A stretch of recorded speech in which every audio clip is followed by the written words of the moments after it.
everybody that looks at Kobe looks at him as this talented, unbelievable, one of the greatest basketball players that has ever lived.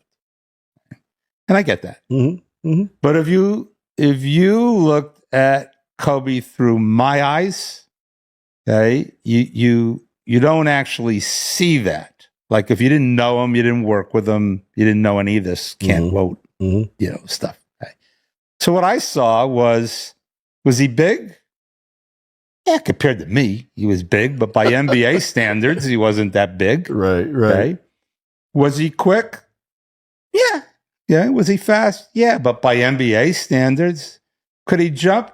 Sure, but he didn't have like a 42-inch vertical. It wasn't Zach LaVine or, you know what I mean? Right. One of these high flyers. He wasn't that, he wasn't any of those things.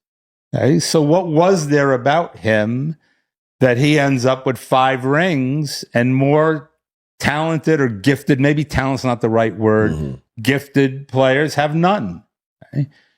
And then you have to do the deep dive. What was there about him?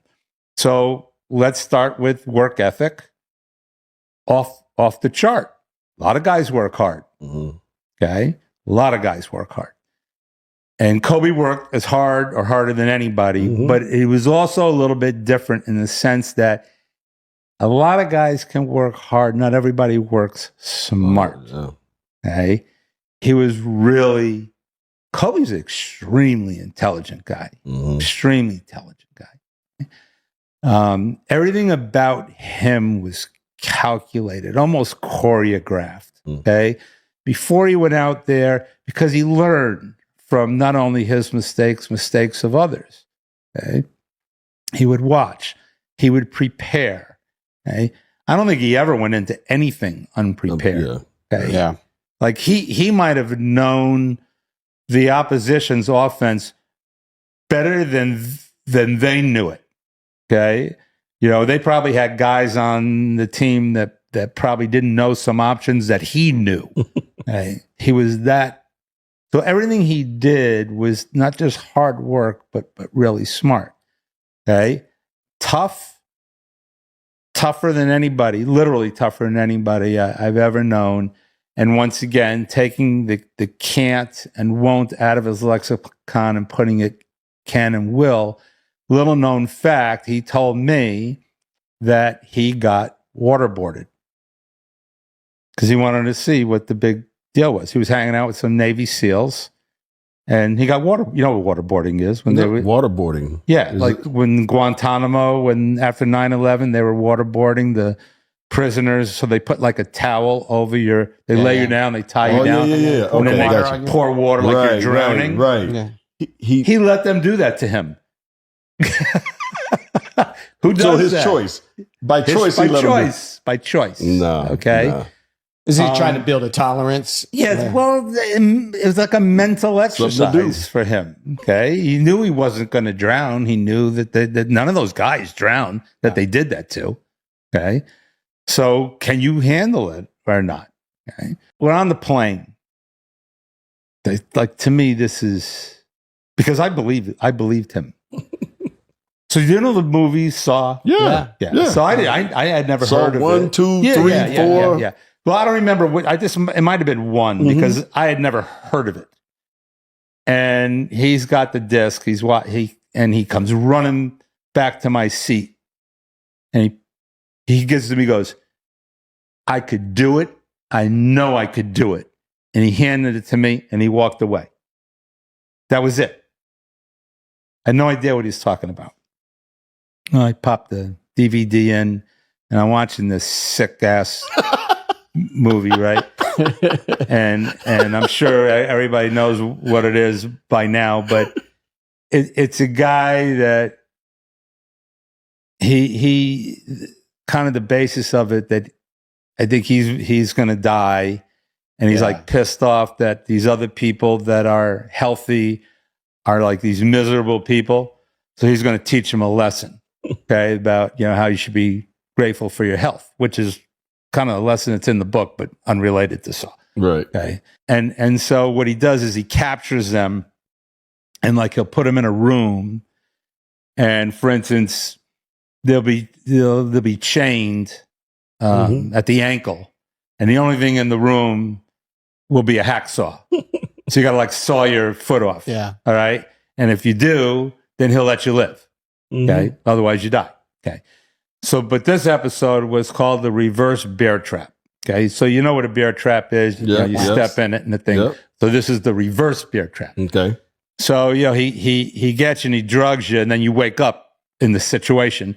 And so the reverse bear trap is he puts this thing on your head and the reverse bear trap is in your mouth. So if it snaps, it, instead of the trap coming this way, it's the reverse bear. It goes this way, and it rips your skull like in two pieces. And you die, right? And there's a lock.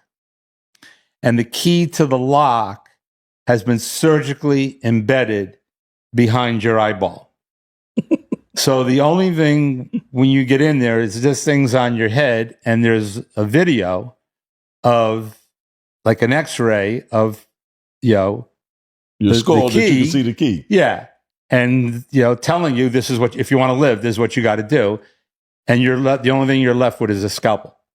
So you got to cut your own eyeball out to get the key, to unlock it, to take thing off your head, and then you live. Okay. That's the test, right? And he came back to hand this to me and look me straight in the eye and tell me that he could do it. And you want to know what? You believed him. I believe him. Yeah. I believed him 100%. Okay. Okay. Because I believe him too. Yeah. Yeah. Because that's the way he was. That's the way he was built. He was competitive. Okay. He was an enigma, but he had to win. He had to. At all costs. At all costs. In my opinion, the greater story is the Achilles tendon. Yeah. Yeah. Okay. Yeah. So he ruptures his Achilles tendon right in front of the Warriors bench. Mm-hmm. If you're me, anyone that's trained, you don't know for sure that that's it, but sure does kind of look like it, And so you go out there, and the most telltale sign of an Achilles tendon rupture is when an athlete says, it felt like somebody kicked me in the back of my leg. As soon as you hear that, you know it's torn. You know it's Achilles, right? Which is what he said. And I said, okay. And then he says to me, so I reach back there and try to pull it back down. Which... Okay, that's going to be a hell of a trick, I've had though. A bunch of athletes, since the beginning of my career, rupture Achilles. No one's ever said that to me. And I don't even know what he was thinking, because it's not like it rolls up your leg. Right. Okay. It's still there. Right. I mean, there's other things, So I didn't, I said, no, it doesn't really work that way. He goes, yeah, I know. He goes, I've been trying to walk on my heel to see if I could run on my heel, see if I could play that way. I said, that it don't work that way either. He goes, well, can we go in the back and maybe you could tape it up? I could finish the game. I said, it doesn't work that way either. I said, but here's what I'll let you do. So you got fouled.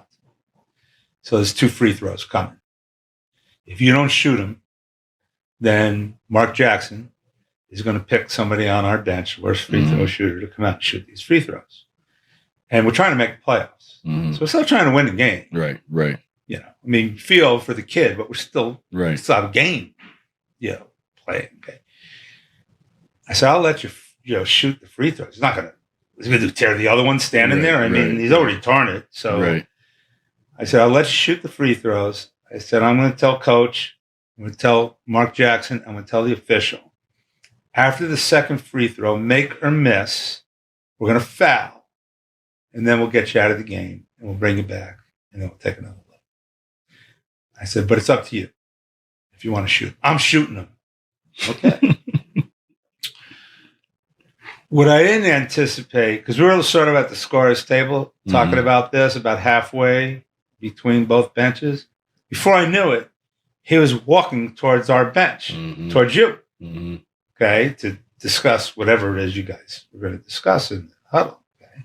Well, he didn't need to make that walk, but he did, which means he had to walk all the way back. Yeah. Okay. So he's walking almost the length of the court, at least 2/3 of the court, on a ruptured Achilles, then walking back to shoot the free throws. With no assistance either. Nobody helping him. None. Then walked all the way back to the training room. And I've talked to him. To this day, pretty much it was a shot at Paul Pierce when we played. He walked Celtics. off. Yeah, and was he He wheelchaired took off? a wheelchair off the court, and then came back and kicked our tails the rest of the game. Okay? So that was the message that he was sending to everybody in the league, and it was sent loud and clear. Once we got into the training room, like if you saw that, he had no emotion. Yeah. Once he got in, then it all came out. He let it out. I mean, there were Gatorade bottles flying. People were ducking. I mean, he tore the place up. Very emotional. Eventually, he calmed down a little bit. We had a bunch of doctors in there and, discussing what the steps were. And not too long after we arrived in that training room, he had already decided that he wanted surgery the next morning to start his road back. Now, you can't do that though, right? Well, you gotta let it. We did it, but most doctors don't want to do that because there's a lot of bleeding going on in there. They want it to calm down a little bit, but he was adamant. I want this done, right? And he's a tough guy to argue. Because he would have went and found somebody, right? He would have found somebody with a scalpel. And then the end of that story is that security brought Vanessa and the girls. So my office was in the back of the training room, and it had a separate doorway that went into the hallway, separate entrance. And I got word that Vanessa and the girls were back there and wanted to come in the training room. And so I went over to Kobe and I said, okay, look, Vanessa and the girls are here. Okay. Are you ready for them? Because he was still emotional, probably. All of a sudden, just like that, turned it off, the emotions, and those girls walked in, and he was the Rock of Gibraltar. Yeah. Okay.